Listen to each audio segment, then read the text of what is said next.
بسم اللہ الرحمن الرحیم۔ حضرت موسیٰ علیہ السلام کے زمانے کا واقعہ ہے۔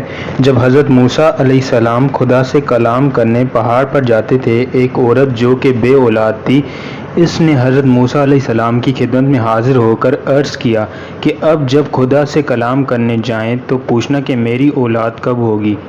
جب حضرت موسیٰ علیہ السلام خدا سے کلام کرنے پہاڑ پر تشریف لے گئے تو انہوں نے اللہ سے کہا کہ فلاں عورت نے مجھ سے یہ سوال کرنے کو کہا تھا کہ اس کی اولاد کب ہوگی۔ اللہ تعالیٰ نے فرمایا کہ اس کے نصیب میں اولاد نہیں ہے۔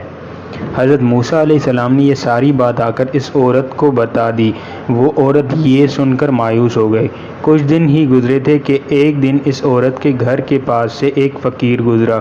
اس نے صدا لگائی کہ جو مجھے ایک روٹی دے گا میں اس کے لیے نیک اولاد کے لیے دعا کروں گا۔ جب یہ صدا اس عورت نے سنی تو فوراً ایک روٹی اس فقیر کو دے دی۔ فقیر نے اس عورت کے لیے نیک اولاد کے لیے دعا کی اور چلا گیا۔ اللہ کے فضل اور رحمت سے اور اس فقیر کی دعا کے بعد اس عورت کے ہاں اولاد ہوئی۔ وہ عورت بہت خوش ہوئی۔ جب حضرت موسیٰ علیہ السلام اس عورت کے گھر کے سامنے سے گزرے تو انہوں نے جشن کی وجہ دریافت کی۔ اس عورت نے بتایا کہ اللہ نے مجھے اولاد سے نوازا ہے۔ آپ علیہ السلام نے تو کہا تھا کہ میرے ہاں اولاد کبھی نہیں ہوگی، مگر اللہ نے ایک فقیر کی دعا سے مجھے اولاد سے نواز دیا۔ جب حضرت موسیٰ علیہ السلام نے یہ سنا تو اللہ کے حضور حاضر ہوئے اور کہا، اے اللہ، یہ کیا ماجرا ہے؟ تو نے تو فرمایا کہ اس عورت کے ہاں کبھی اولاد نہیں ہوگی۔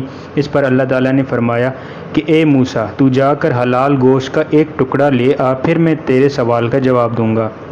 حضرت موسیٰ علیہ السلام نے بہت تلاش کیا مگر کہیں سے بھی حلال گوشت کا ٹکڑا نہیں ملا۔ وہ واپس اللہ کے حضور حاضر ہوئے اور کہا کہ اے اللہ، مجھے کہیں سے بھی حلال گوشت کا ٹکڑا نہیں ملا۔ اس پر اللہ تعالیٰ نے فرمایا کہ انسان کے گوشت کا ٹکڑا لے آؤ۔ حضرت موسیٰ علیہ السلام نے سوچا کہ یہ تو اور بھی بہت مشکل کام ہے، مگر اللہ کا حکم تھا اس لیے نکل پڑے۔ بہت تلاش کرنے کے بعد بھی کہیں سے انسان کے گوشت کا ٹکڑا نہ ملا۔ وہ تلاش کرتے کرتے ایک جنگل میں پہنچ گئے۔ اس جنگل میں وہی فقیر بیٹھا تھا جس نے اس عورت کے لیے دعا کی تھی۔ اس فقیر نے حضرت موسیٰ سے ان کی پریشانی کی وجہ دریافت کی تو حضرت موسیٰ علیہ السلام نے سارا ماجرا بیان کر دیا۔ یہ ماجرا سن کر اس فقیر نے بولا کہ صرف ایک ٹکڑا چاہیے، کوئی چاقو ہے آپ کے پاس؟ حضرت موسیٰ علیہ السلام نے چاقو نکال کر دے دیا۔ چاقو لے کر اس فقیر نے اپنے جسم کے گوشت کا ایک ٹکڑا کاٹ کر حضرت موسیٰ علیہ السلام کو دے دیا۔ حضرت موسیٰ علیہ السلام جانے ہی لگے تھے کہ فقیر نے انہیں پکارا اور کہا کہ رک جاؤ، پتہ نہیں اللہ تعالیٰ نے کون سے حصے کا گوشت منگوایا ہو، میں جسم کے ہر حصے سے گوشت کا ٹکڑا کاٹ کر دے دیتا ہوں۔ اس فقیر نے اپنے ہاتھ سے، کاندھے سے، پیٹھ سے اور جسم کے ہر حصے سے گوشت کا ٹکڑا کاٹ کر دے دیا۔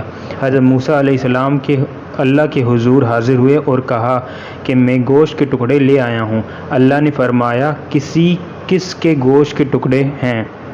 اس پر حضرت موسیٰ علیہ السلام نے ساری بات بیان کر دی اور کہا کہ فلاں جنگل میں مجھے ایک فقیر ملا تھا، اس کے جسم کے گوشت کے ٹکڑے ہیں۔ تب اللہ نے فرمایا کہ اے موسیٰ، اس بندے نے تیرے کہنے پر میرے لیے اپنے جسم سے گوشت کے ٹکڑے کاٹ کر دے دیے، تو کیا میں اس کے کہنے پر اس عورت کو اولاد نہیں دے سکتا تھا؟